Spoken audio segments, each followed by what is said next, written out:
alaman, sa kung paano mo mas mapagbubuti pa ang iyong sarili, at hindi mo magagawa ito, kung wala kang disiplina sa iyong sarili.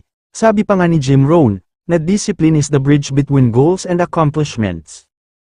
At isa nga sa mga disiplina na kailangan mong matutunan ay ang disiplina sa paghawak ng iyong kaperahan. Dapat na iiwalay mo ang iyong pera sa business, at ang pera mo para sa personal na mga gastusin.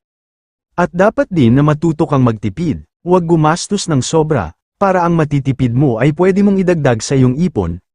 At ang ikalawang disiplina na dapat mong matutunan, ay ang disiplina mo sa iyong mental and physical health.